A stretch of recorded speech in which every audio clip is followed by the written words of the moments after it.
Welcome. I'm Father Kevin, and this is Alert to Good News. Here is a visual reflection on the Gospel for Sunday, August 30. There's an old saying, may you live in interesting times, and we certainly do. It's hurricane season, it's election season. There's urban riots and protest marches, and we're in a race to conquer the coronavirus. In Sunday's Gospel, Jesus predicts his passion, death, and resurrection. Paul shouts, God forbid, no such thing will happen to you, Lord. But God's ways are not our ways. Christianity, the cross, out of the cross, the central symbol of Christianity will burst forth life, eternal life. And our faith proclaims that hidden within the mystery of Jesus' death is the glory of his resurrection. And so too, hidden in our own death is the glory of our resurrection. Jesus continues in the gospel, whoever loses his life for my sake will find it. The 19th century author Leo Tolstoy wrote a small book titled A Confession, where he describes his own search for purpose in life. Where did I come from? Where am I going? What is my life all about? Tolstoy discovered that many ordinary people were able to answer these very questions through their faith in Jesus Christ.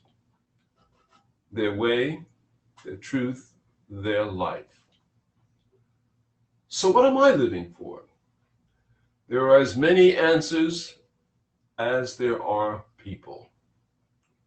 We cannot adequately answer, and yet we cannot help but answer by the way or by how we live and what we do. On the one hand, we're finite and mortal. On the other hand, we are free within limits and accountable for the way in which we live. The Catholic tradition answers that question, why are we here, by acknowledging that our life is very brief. It also acknowledges our freedom to choose good over evil,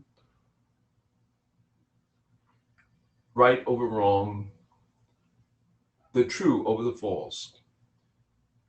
Hence, all of us are responsible for the way in which we choose to live.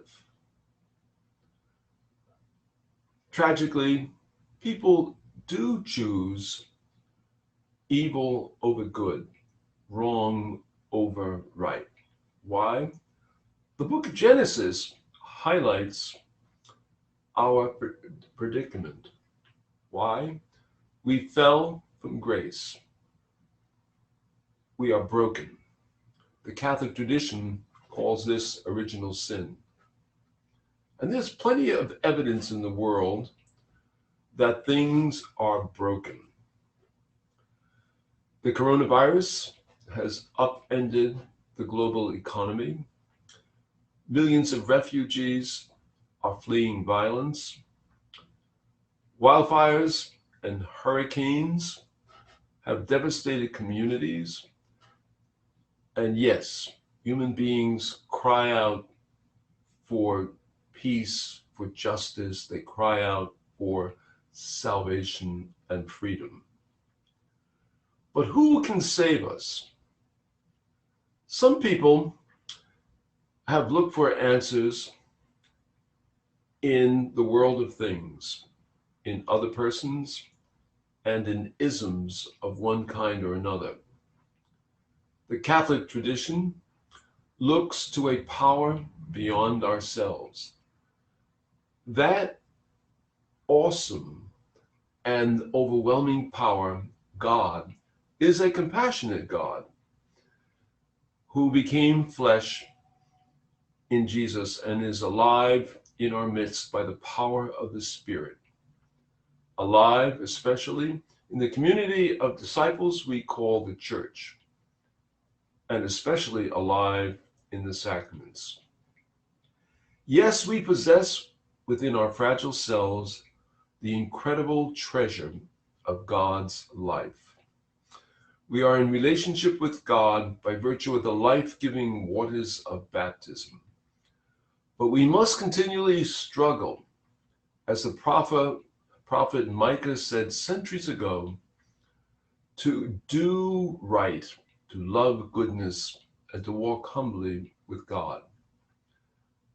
May God grace us so that we can lose our life for his sake, and in so doing, find eternal life and internal peace. May the Lord bless you and keep you. Have a blessed day and always be alert to good news.